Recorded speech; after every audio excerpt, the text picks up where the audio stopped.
ஆயாக்கடை நாட்டுக்கோழி மிளகாய் கறி எப்படி பண்ணுறதுன்னு பார்க்கலாம். இது வந்து நிறைய பேத்துக்கு தெரிஞ்சிருக்கும்னு நினைக்கிறேன். தம்பி கல்யாண் கோயில் பக்கத்தில் இருக்க ஆயாக்கடை அவங்க வந்துட்டு சொல்லியிருந்தாங்க வெறும் 5 இன்க்ரீடியன்ஸ் மட்டும்தான் யூஸ் பண்ணி இந்த ரெசிபி பண்ணுறதா. அதே மாதிரி நாமளும் ட்ரை பண்ணியிருந்தோம். இதனுடைய டேஸ்ட் எப்படி இருந்துச்சு, எப்படி பண்ணுறதுன்னு பார்க்கலாம் வாங்க. ஃபஸ்ட்டு இதுக்கு தேவையான பொருட்கள் என்னென்னா, 1 கப் அளவுக்கு சின்ன வெங்காயம், இது வந்து 300 கிராம் அளவுக்கு நாட்டுக்கோழிக்கு தேவையான அளவு. அப்புறம் 6லேருந்து 7 போல் வரமிளகாய். இந்த வரமிளகாயில் விதையெல்லாம் நீக்கி எடுத்து வச்சுருக்கேன். கம்ப்ளீட்டாக இது மாதிரி விதை நீக்கி எடுத்துக்கோங்க, இல்லைன்னா ரொம்ப காரமாக போயிடும்.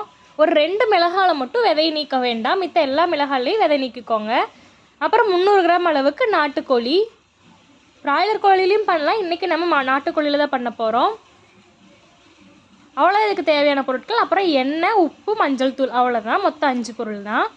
ஃபஸ்ட்டு கடாயில் கடலை எண்ணெய் சேர்த்துக்கோங்க. இதுவும் சுத்தமான கடலை எண்ணெய் தான், செக்கில் ஆட்டினது. என் கை சும்மா இல்லாதனால நான் கடுகு போட்டுட்டேன். உங்களுக்கு வேண்டாம்னா நீங்கள் ஸ்கிப் பண்ணிக்கோங்க. அப்புறம் சின்ன வெங்காயத்தை வந்து நான் 2 கட் பண்ணி வச்சுட்டேன். போட்டு நல்லா வணக்கிக்கோங்க, நல்லா ரோஸ்ட் ஆகட்டும்.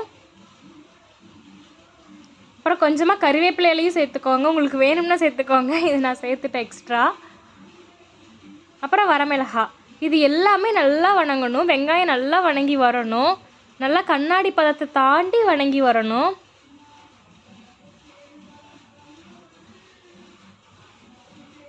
அப்புறம் இதில் கோழிக்கறி சேர்த்துக்கோங்க. வெங்காயம் நல்லா வணங்கினதுக்கு அப்புறமேட்டு கறி சேர்த்துக்கோங்க.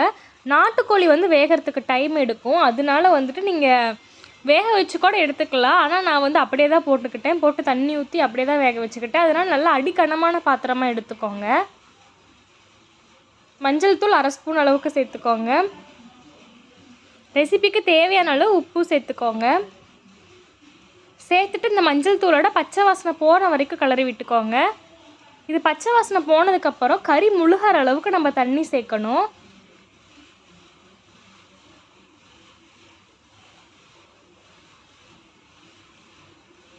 பச்சை வாசனை இப்போ போயிடுச்சு. கறி முழுகிற அளவுக்கு தண்ணி சேர்த்துட்டு நல்லா ஹை ஃப்ளேமில் வச்சு மூடி போட்டு நல்லா வேக வைங்க. அப்போ தான் நாட்டுக்கோழி வந்து நல்லா வேகும்.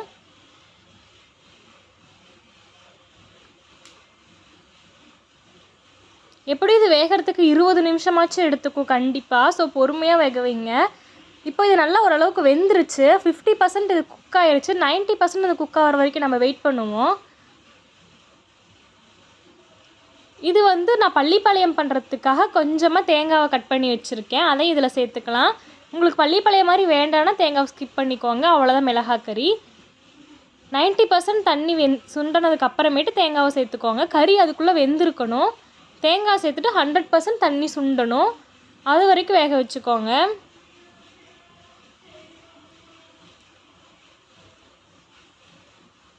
போட்ட மிளகாயெல்லாம் நல்லா ஜெல்லாகி வந்துடும், அந்தளவுக்கு இது வேகும்.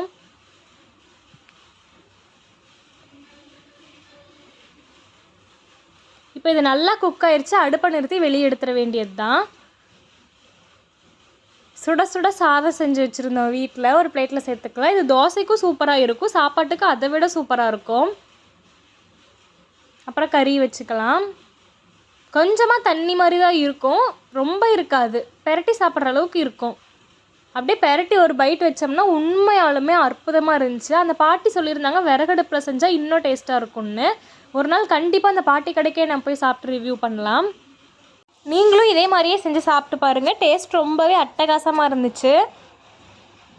இந்த வீடியோ உங்களுக்கு பிடிச்சிருந்துச்சுன்னா மறக்காம மௌனி மீடியாவை சப்ஸ்கிரைப் பண்ணிக்கோங்க. நெக்ஸ்ட் வீடியோவில் பார்க்கலாம். பாய்.